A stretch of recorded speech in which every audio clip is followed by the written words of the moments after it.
Dalam ekonomi ni, kadang-kadang benda yang nampak paling baik untuk rakyat boleh jadi benda yang paling berat untuk sesebuah negara. Makanan percuma, subsidi minyak, bantuan rakyat. Semua ni apa? Memang niat dia baik. Memang baik, tak dinafikan.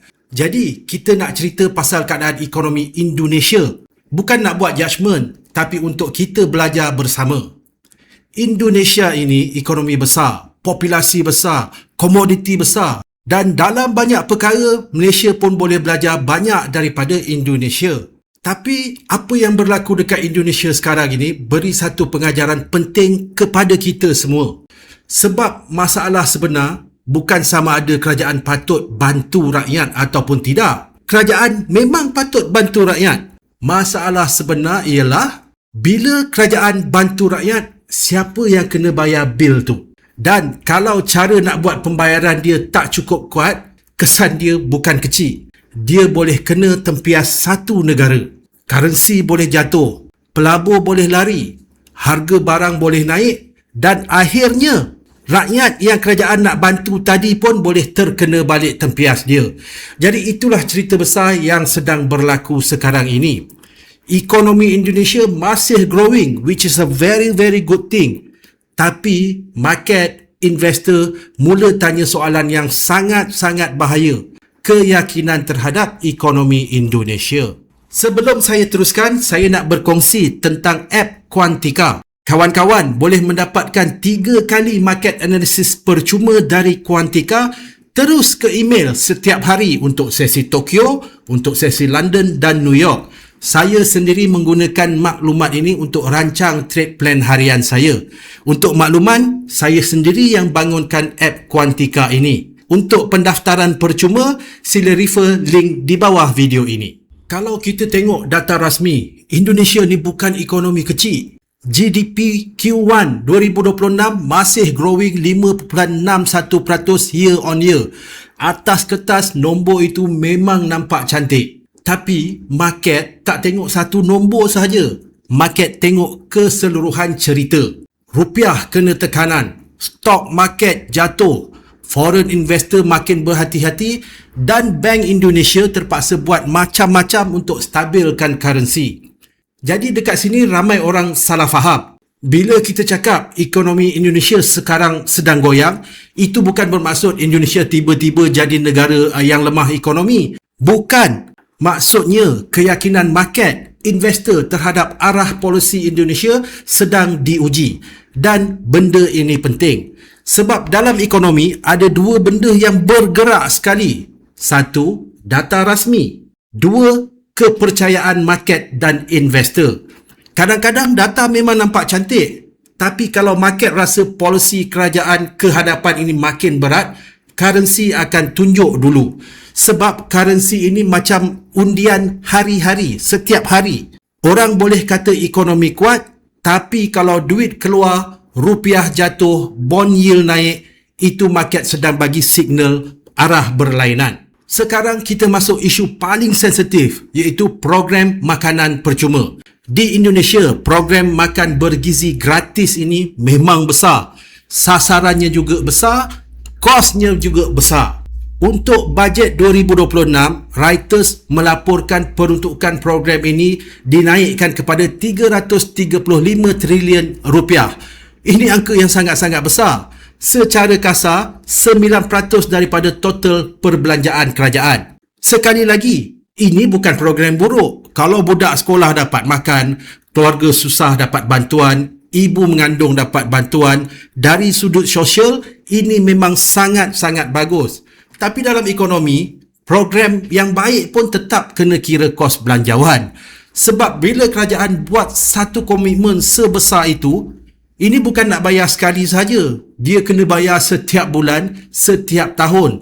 Tahun depan kena bayar lagi. Tahun selepas itu pun kena bayar lagi. Jadi soalan market investor simple. Duit itu datang daripada mana? Kalau hasil kerajaan cukup, okey, fine.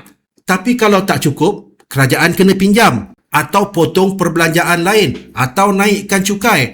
Atau cari jalan pembiayaan yang kreatif. Dan di situlah masalah boleh bermula. Benda yang mulanya nak bantu rakyat hari ini boleh jadi tekanan kepada rakyat juga pada masa akan datang kalau cara pembayaran tak jelas. Bil tu tak hilang, dia cuma berpindah tempat dari bajet ke hutang negara, ke currency dan seterusnya terhadap inflasi dan barang-barang lain. Selepas itu datang pula isu subsidi minyak. Ini bukan Indonesia sahaja.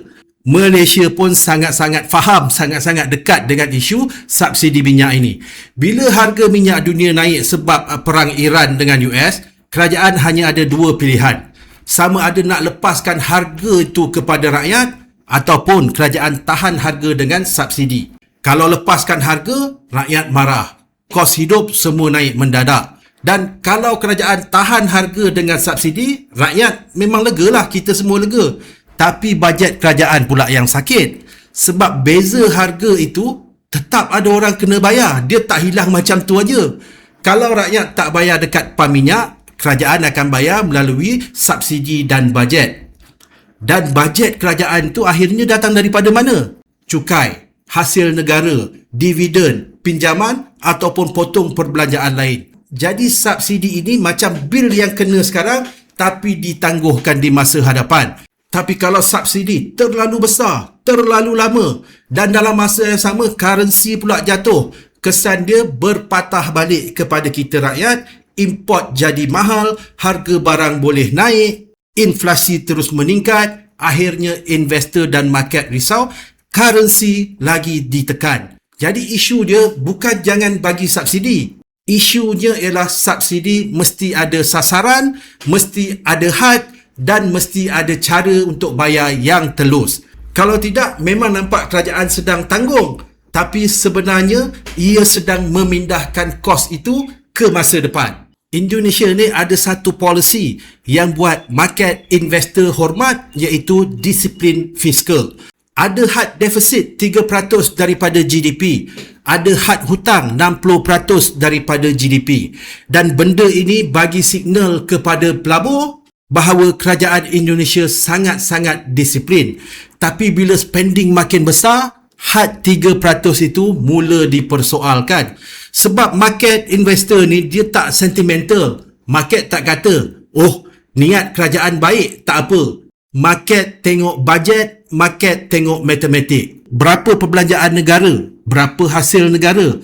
Berapa defisit? Central bank, independent ataupun tak? Currency, boleh bertahan atau tak? Sebab itu, kadang-kadang program popular yang bantu rakyat memang disambut baik oleh masyarakat, tapi market, investor, mereka jual bond, mereka jual currency. Sekarang, datang lagi satu perkembangan besar.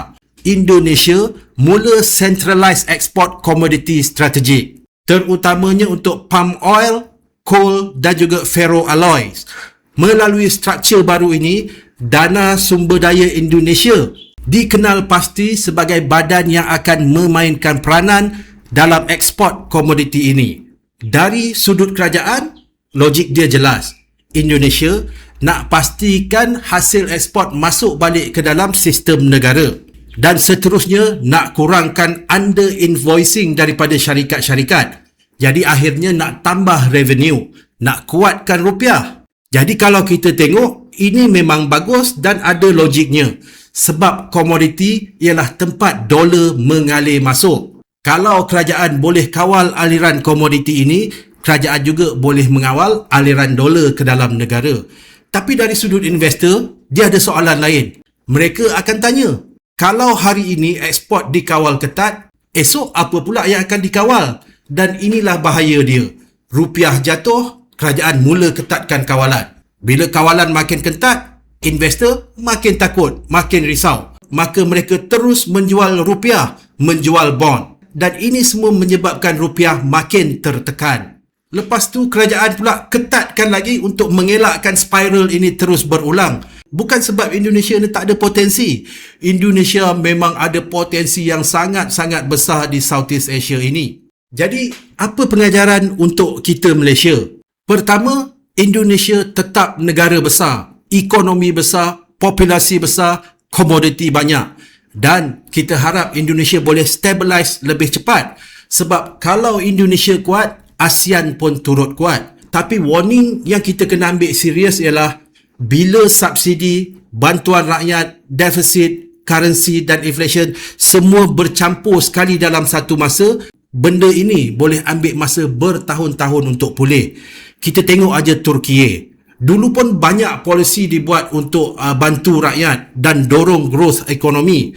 Tapi bila inflation dah mula melekat, currency dah jatuh, market hilang keyakinan, sampai sekarang mereka masih bergelut dengan inflation yang tinggi. Begitu juga dengan Argentina. Bertahun-tahun rakyat mereka hidup dengan inflation yang sentiasa tinggi, currency control dan keyakinan pelabur yang susah nak pulih. Sekali currency jatuh, inflation melekat, bukan senang nak pulih. Dan ini yang Malaysia kena belajar. Sebab negara kita pun ada banyak subsidi. Kita pun ada banyak bantuan rakyat. Kita pun ada tekanan kos hidup inflasi. Rakyat memang perlu dibantu, itu saya setuju. Tapi negara juga kena jujur dengan satu soalan. Siapa kena bayar? Macam mana nak bayar? Berapa lama boleh dibayar? Dan seterusnya, apa kesan kepada ringgit, defisit, pelabur, inflation dan juga generasi akan datang. Sebab dalam ekonomi ini, niat baik sahaja tak cukup. Kalau belanjawan kira-kira tak dibuat dengan betul, kos itu tak hilang. Dia cuma bergerak dipindahkan dari bajet kerajaan menjadi hutang negara. Kemudian ke currency dan seterusnya ke harga barang dan akhirnya balik semula kepada rakyat yang kena tanggung juga. Pengajaran dia yang paling besar ialah kerajaan memang kena bantu rakyat, tapi kena jelas sumbernya dari mana. Sebab bila market, investor hilang percaya, nak dapatkan balik keyakinan itu lebih mahal harganya. Again, Indonesia negara besar dan boleh perbetulkan keadaan ini. Mereka ada sumber semula jadi yang sangat-sangat banyak. Mereka ada rakyat yang kuat dan mereka ada ruang untuk adjust policy sebelum masalah ini menjadi lebih dalam dan lebih lama. Mudah-mudahan Indonesia boleh recover cepat daripada krisis ini. Dan seterusnya untuk Malaysia, kita juga kena ambil iktibar. Subsidi dan bantuan memang boleh ringankan hidup rakyat, tapi kalau funding model dia, cara untuk bayar dia itu tak jelas, kesan dia boleh pergi jauh dan boleh jadi lebih besar daripada apa yang hendak dicapai pada awalnya. Jadi saya nak tanya kawan-kawan, apakah Malaysia patut teruskan subsidi besar-besaran macam biasa atau kita perlu mula berani bincang isu ini dengan lebih terbuka, dengan lebih jujur dan lebih sustainable? Tulis pandangan kawan-kawan dekat komen di bawah video ini.